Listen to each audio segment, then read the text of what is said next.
If you think you've seen it all when it comes to American crime, think again. Before we dive in, don't forget to like, subscribe, and turn on notifications, because what you're about to hear isn't just another murder story. It's a case that tore apart a community and left even the FBI speechless. This is the Riverside killing. The call came in just before sunrise on October 12, 2019. A jogger had found something along the Santa Ana River Trail in Riverside, California, something that didn't belong in the quiet morning light. At first glance, it looked like a pile of discarded clothing, but as the mist began to lift, the shape of a human hand emerged from beneath a tangle of reeds and river mud. Detective Laura Greer was one of the first on the scene, a 10-year veteran of the Riverside County Sheriff's Department. She had seen her share of violence, but this scene stopped her cold. The victim was a young woman, mid-20s, brunette, dressed in running clothes, one sneaker missing. Her body showed no signs of sexual assault, but her injuries told a story of rage. Deep bruising on the neck, defensive wounds on her arms. Whoever did this didn't just want her dead, they wanted her silent. By mid-morning, the area was swarming with investigators. Drones buzzed overhead, crime scene tape fluttered in the desert wind. Local news vans lined the highway bridge as word spread. Body found near the Santa Ana River. The quiet town of Riverside hadn't seen a case like this in years. Within hours, the victim was identified as Emily Carter, a 27-year-old nurse at Riverside Community Hospital. She'd gone missing 2 nights earlier after leaving a late shift.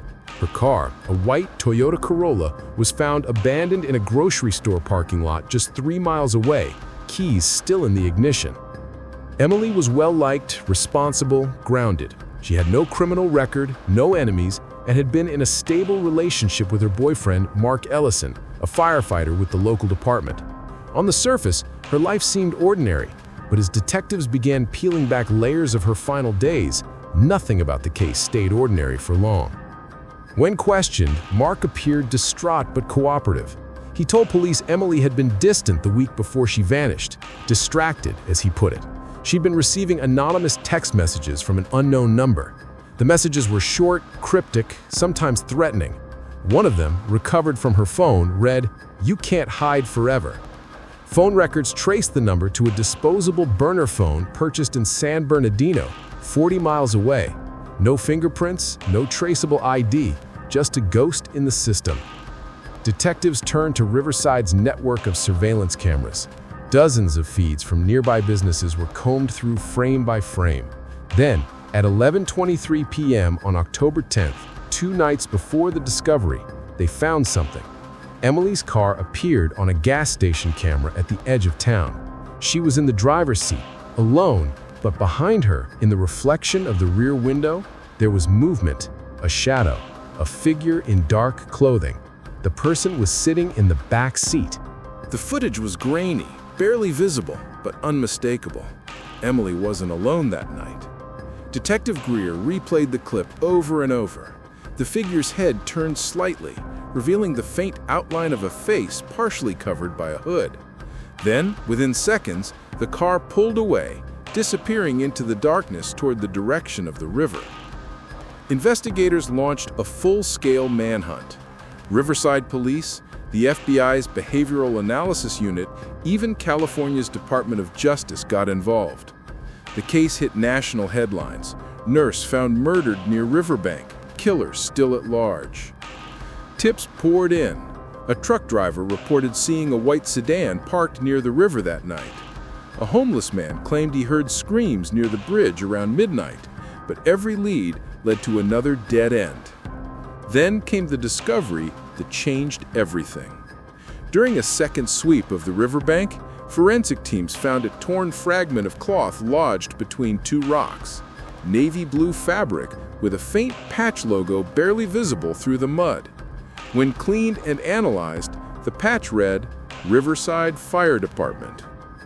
Detective Greer froze when the report came in. That was the same department where Mark Ellison, Emily's boyfriend, worked. A search warrant was issued for Mark's home. Detectives combed through his house, garage, and personal devices. His alibi, that he was on an overnight shift the night Emily vanished, seemed solid. His colleagues backed him up. but the evidence said otherwise. Security logs showed that while Mark clocked in at 7 p.m., his keycard was inactive for nearly 4 hours, from 10:30 p.m. to 2:15 a.m. When confronted, Mark claimed he'd fallen asleep in the firehouse dorms, but when investigators checked the security cameras, his bunk was empty. That was when neighbors began speaking up. One claimed to have seen Mark's truck leaving his driveway around 11 p.m. Another said she heard a door slam, followed by the sound of gravel crunching under tires. As suspicions grew, Mark's behavior began to shift. He stopped taking calls from detectives, he called in sick to work, his social media accounts went dark, and then on October 21, just 9 days after Emily's body was found, Mark vanished. His truck was discovered abandoned near the Mojave Desert, doors unlocked, phone inside, engine cold. There were no footprints, no struggle, no trace of where he went. For investigators, it was like chasing a ghost through the desert. Some believed Mark had fled. Others whispered darker theories, that he'd been silenced by someone else who didn't want the truth coming out. And then, a week later, a fisherman discovered something buried in the sand just a mile from where the truck was found. A small metal box wrapped in plastic. Inside was a flash drive. When detectives opened the files, they found one single video, recorded the night Emily died. The screen flickered to life, a dashboard camera view from inside her car. The timestamp read 11:27 p.m., October 10. Emily's reflection was visible in the mirror, her face tense, eyes darting toward the back seat. She whispered something, too quiet to hear. Then, from the shadows behind her, a hand reached forward, and that's where the video ended. The footage was short, less than 15 seconds, but it changed everything. FBI analysts enhanced the video frame by frame. The hand that reached toward Emily was gloved, dark leather, the fingers steady and deliberate. In the reflection of the windshield, for just one split second, a portion of the attacker's face became visible, a half-profile illuminated by the car's dashboard lights. It wasn't Mark Ellison, at least, not obviously. The jawline looked narrower, the eyes hidden behind a dark mask. But the shape of the mouth, that faint scar near the left cheek, seemed hauntingly familiar to Detective Laura Greer. She couldn't place it at first. Then she remembered a man she'd questioned during the early interviews, Daniel Rowe, a fellow firefighter and one of Mark's closest friends. Daniel had worked the same shift the night Emily vanished. He'd been the first to vouch for Mark's alibi. On paper, his story had been airtight. But now, watching that flicker of the attacker's face on the screen, a chill crept down her spine. The resemblance was too close to ignore. The FBI brought Daniel in for questioning 3 days later. He was calm, polite, maybe even a little smug. When asked where he was the night Emily vanished, his answer didn't change. He'd been at the firehouse. When told about the flash drive, he raised an eyebrow. "I don't even know Emily. Why would I hurt her?" But there was something about the way he said her name, slow, deliberate, that unsettled Detective Greer, like he'd practiced it. The interrogation continued for hours. Daniel didn't break. No confession, no cracks in his story. When investigators presented him with a still frame from the dashcam video, he barely glanced at it. "That's not me. You people are desperate for a villain." They released him due to lack of direct evidence, but within the department, doubt began to grow. Not just about Daniel, but about Mark too. What if they'd both been involved? Then on November 5th, a new clue surfaced that would pull the case into a darker spiral. A local hiker found something strange near a drainage tunnel 5 miles north of the river. A phone wrapped in plastic, wedged between rocks. Forensics confirmed it belonged to Mark Ellison. The data was badly corrupted, but one file survived. A voice memo recorded the night he vanished. It began with heavy breathing. Mark's voice sounded panicked, urgent. "If someone finds this, please tell them I didn't kill her. They're watching me. They know I know the truth. Daniel." The recording cut off with the sound of tires screeching on gravel. Mark hadn't run. He'd been running from someone. Detectives re-examined the relationships inside the Riverside Fire Department. They discovered Emily had filed an informal complaint 3 months before her death. claiming she'd been harassed by someone connected to a fire response volunteer. The report never went through. It disappeared from internal records days after it was filed, but IT logs showed who deleted it: Daniel Rowe.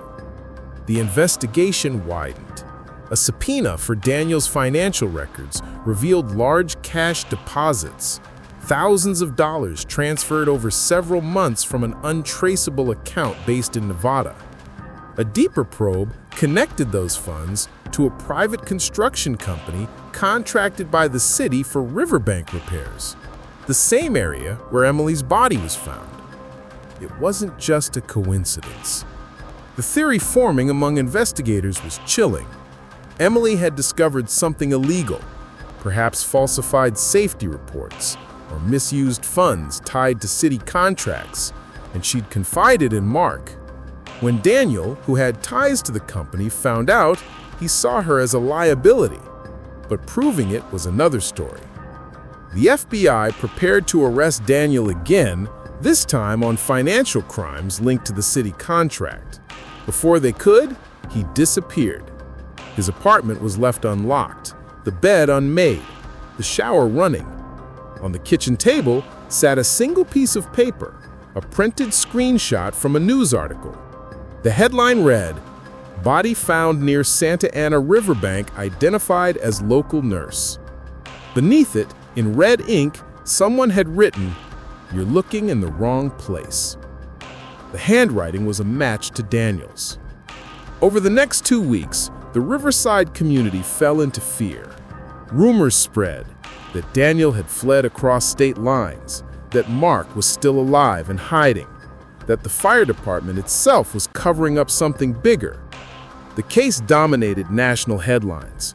Reporters camped outside the police station. The Riverside killer trended across social media, even inspiring amateur sleuths to analyze the dashcam footage online. But behind the scenes, the real investigation took a new turn. One of the FBI's data recovery experts managed to restore additional files from Mark's damaged phone. Among them was a hidden photo folder, one image dated October 9th, the night before Emily disappeared. It showed a dimly lit room, maybe a bar or diner. Sitting across from Emily was Daniel Rowe. Emily looked nervous in the photo, her hands clenched around a cup of coffee.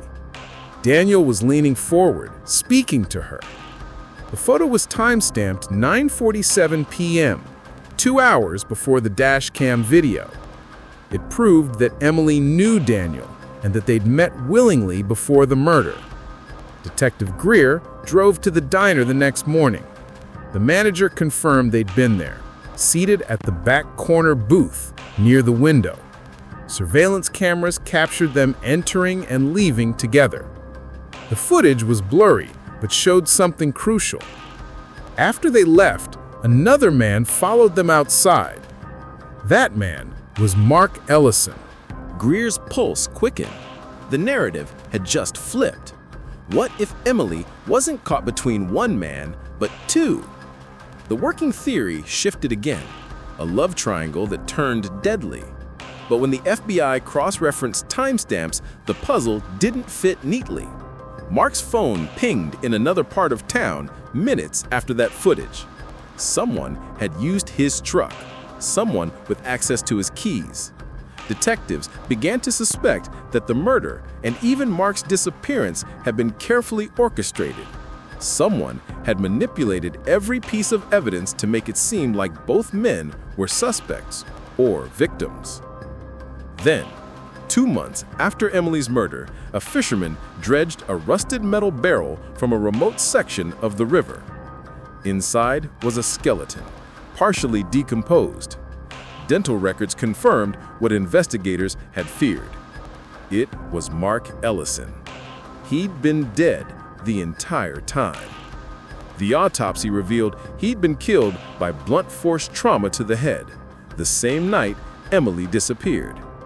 Whoever had framed him didn't just kill Emily, they'd killed Mark too.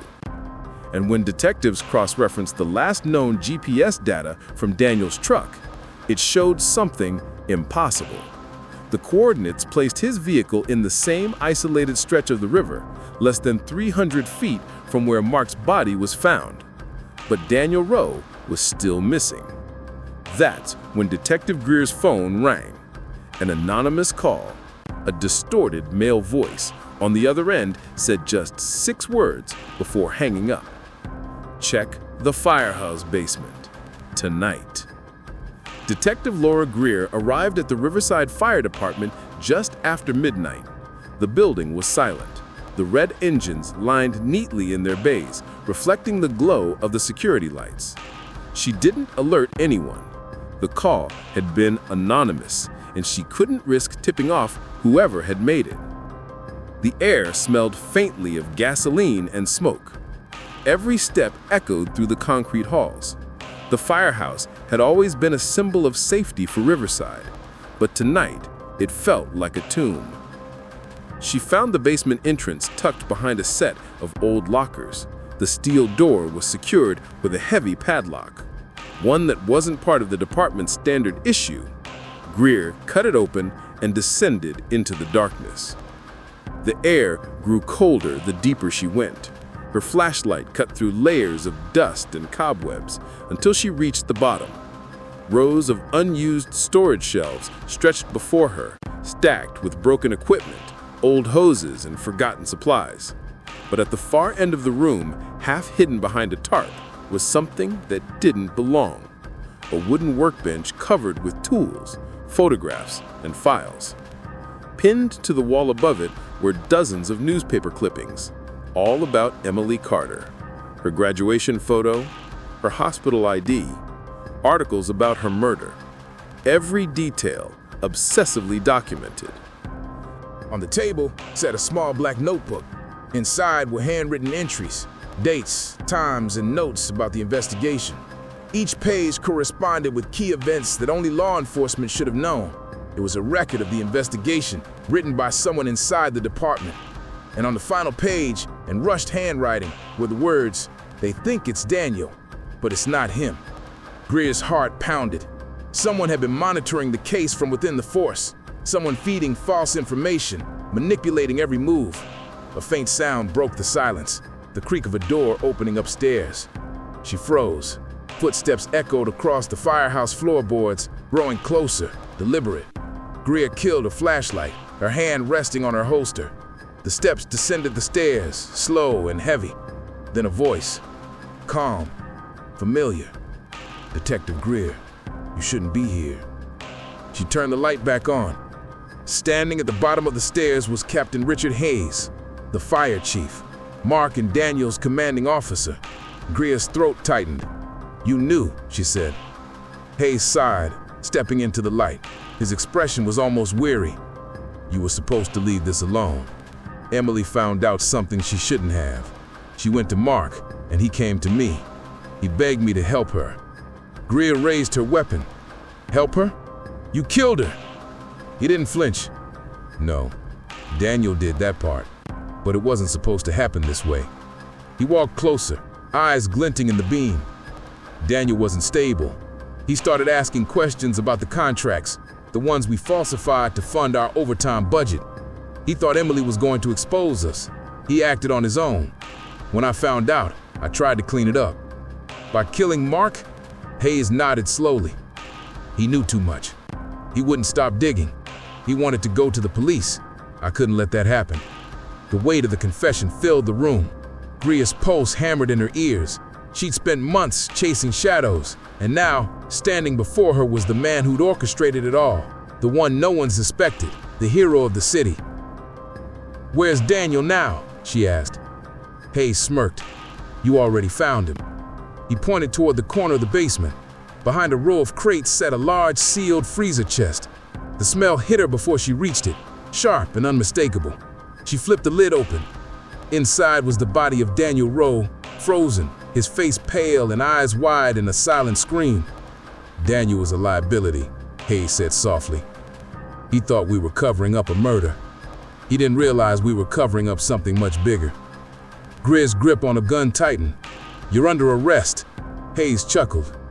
"You think this ends with me?" Do you have any idea how deep this goes?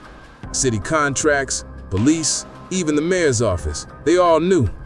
Emily just got too close. He took a slow step forward. You can arrest me, detective, but that won't bring her back, and it won't stop the next one. Before Greer could respond, Hayes lunged. The struggle was violent and fast. His hand slammed against her wrist, the gun clattering to the floor. They crashed into the workbench, scattering papers and evidence across the concrete. Hayes reached for a wrench, swinging wildly. Greer dodged and grabbed her taser, firing once. The crackling sound echoed through the basement as the current surged through him. Hayes collapsed, gasping, his body twitching before falling still. Backup arrived minutes later. The basement became a crime scene. Again. Evidence teams cataloged every file, every photo, every page of Hayes' notebook. His fingerprints matched those found on the flash drive, the cash transfers, and the deleted complaint from Emily's hospital report. It was over. At least, that's what everyone thought. Weeks later, the Riverside Police Department held a press conference. They presented Hayes as the mastermind behind the murders of Emily Carter, Mark Ellison, and Daniel Rowe. The public was horrified, yet relieved. Justice finally seemed within reach. But for Detective Greer, something didn't sit right. Late one evening, while reviewing the last recovered files from Hayes' computer, she found a video file labeled EM Final. The timestamp was the night before Emily's murder. In the video, Emily sat in her car, eyes red from crying. Her voice trembled as she spoke. "If you're watching this, it means I didn't make it. I found proof, documents from the city contracts. But it's not just the fire department. It's the police. Someone high up, I don't know who to trust anymore." She paused, staring straight into the camera. "Detective Greer, if you ever see this, please don't stop. They'll come for you too." The file ended. Greer leaned back in her chair, the weight of the message pressing down like a storm. Outside her window, the lights of Riverside flickered against the river. Somewhere in the distance, a siren wailed, long, mournful, fading into the night. The Riverside killer was gone, but the corruption that had birthed him still pulsed beneath the city's surface. And as the screen faded to black, one final line appeared in white text. They thought the truth had been buried, but some secrets don't stay silent forever. If you think this story was intense, you're not ready for the next one. Hit subscribe. The next case might just be darker than this one.